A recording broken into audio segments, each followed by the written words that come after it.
A big focus at the moment. Another leader from the Aam Aadmi Party is now the subject of ED raids. The Enforcement Directorate has carried out searches at the residence of Aam Aadmi Party MLA Saurabh Bharadwaj as part of a probe linked to an alleged hospital construction scam.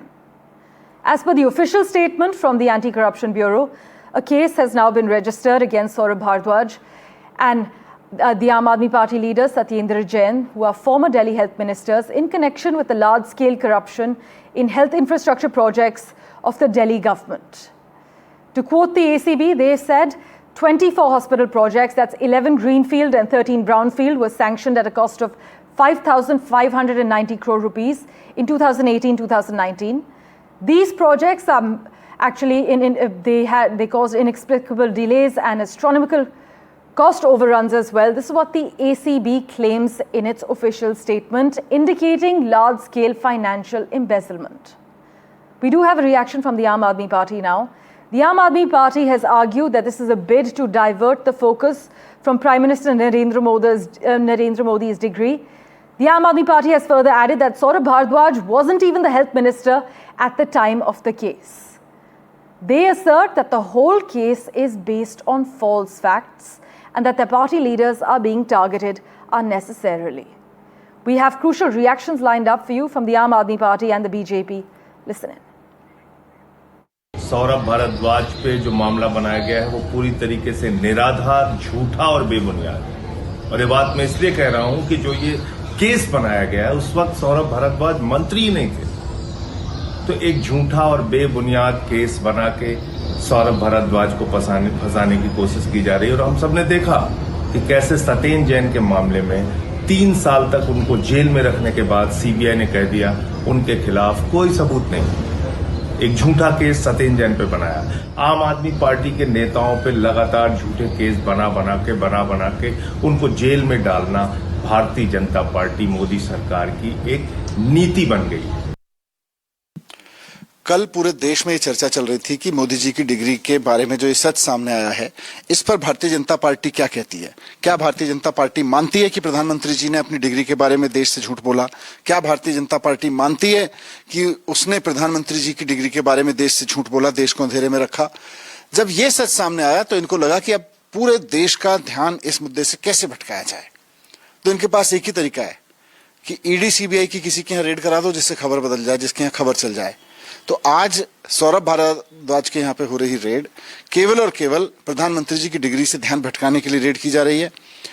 हकीकत ये है कि सौरभ भारद्वाज के ऊपर जो ये so called case है, ये उस समय का बताया जा रहा है जब सौरभ भारद्वाज मंत्री नहीं थे।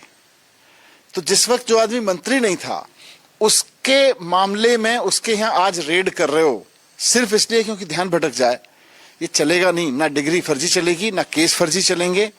अब जनता की अदालत में भी डिग्री फर्जी का खुलासा हो गया है, अदालतों में केस फर्जी होने का खुलासा हो रहा है। सत्येंद्र जैन के केस फर्जी होने का खुलासा हो ही चुका है, बाकी सारे केसेस के फर्जी होने का खुलासा होगा। डिग्री फर्जी जनता की अदालत में खुल चुकी है। बीजेपी के अलग अलग नेताओं की तरफ से प्रतिक्रिया आ रही है। बार बार मानना है कि दिल्ली में पिछले 11 सालों में डेवलपमेंट को रोकने का काम किया गया, घोटाले किए गए, चोरी की गई और उसका ये परिणाम है कि ये सब लोग जो दिल्ली के ठग हैं, ये अलग अलग नाम बदल के दूसरे राज्यों में जाके उन जनता को भी बेवकूफ़ बनाने की कोशिश कर रहे हैं जिन्होंने दिल्ली की जनता को लूटने का काम किया है। जांच एजेंसी के इस कदम के बाद जो भी तथ्य सामने आएंगे, लेकिन एक बात स्पष्ट है कि दिल्ली में अस्पतालों के निर्माण में भारी घोटाला किया गया। आम आदमी पार्टी की सरकार में उपकरण खरीदने के नाम पर भी घोटाले किए गए, उसकी भी एसीबी इंक्वायरी चल रही है। और हमारा ये मानना है कि जैसे जैसे जांच आगे बढ़ेगी, सौरभ भारद्वाज जी नहीं, बाकी जो इनके खलीफा हैं उनके भी चेहरे बेनकाब होंगे। My colleague Anushka has been tracking all the finer developments for us. She joins us live at the moment. Anushka, this complaint that led to this case dates back to August 2024. The Aam Aadmi Party says Saurabh Bharadwaj wasn't even the health minister at that time, further asserting that this is a bid to divert the focus from Prime Minister Modi's degree. So what is the ED acting upon? Why now? Almost a year later, what's changed?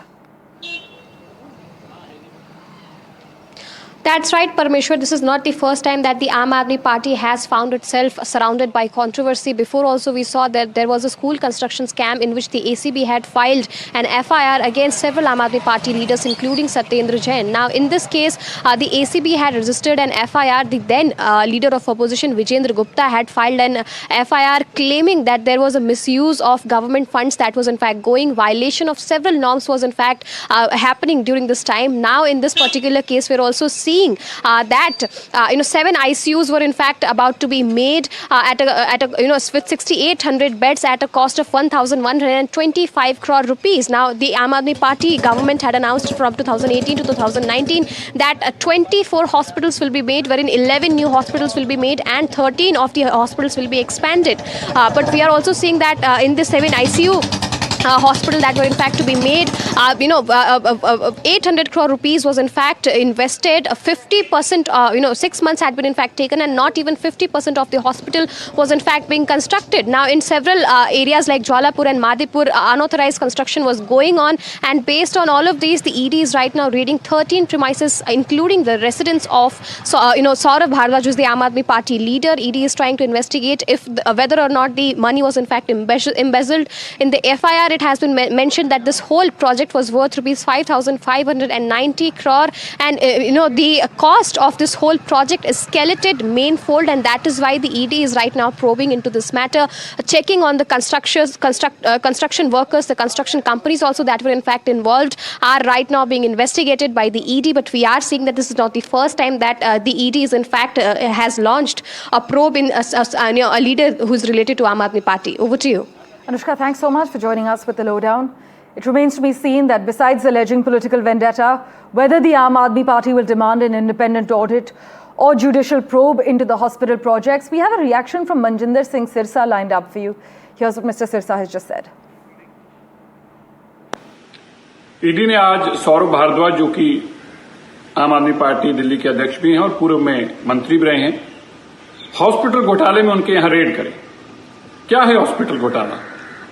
हजारों करोड़ रुपया 13 hospitals के नाम के ऊपर construction में घोटाला किया, equipments खरीदने में घोटाला किया। ये बड़ा घोटाला आम आदमी पार्टी ने अपने 10 साल के कार्यकाल में कहा। भाजपा बार बार ये कह रही थी, इसमें एसीबी भी अब इन्वेस्टिगेशन कर रही है, और बड़ा स्पष्ट है, कई हॉस्पिटल तो चले ही नहीं। कई हॉस्पिटल्स के अंदर हजारों करोड़ के इक्विपमेंट्स लाके डंप कर दिए क्योंकि वो चलने लायक नहीं थे। और ये काम रुका नहीं अभी यही पार्टी पंजाब में जाकर इसी तरह से वहां पर भी चेहरा बदलकर लूटने का काम कर रही है। जिस दिन से आम आदमी पार्टी की दिल्ली से सरकार गई है, आम आदमी पार्टी के सभी वो लुटेरे लीडर जो दिल्ली के अलग अलग जेलों में बंद रहे अलग अलग केसों में, सभी पंजाब में जाकर डेरे डाले हुए हैं और पंजाब को भी दोनों हाथों से लूट रहे हैं। मैं पंजाब सरकार के अफसर साहिबानों से आग्रह करना चाहता हूं, आप इनकी इस लूट में साथ मत दें, वरना इन सब के ऊपर कार्रवाइयां आप पर भी होंगी जब ये सारे घोटाले सामने आएंगे। मैं ईडी की इस कार्रवाई का जहां वेलकम करता हूं, वहीं उम्मीद करता हूं कि जो पंजाब में भी घोटाले हो रहे हैं, सरकार और ईडी तुरंत उन पर भी कार्रवाई करेगी।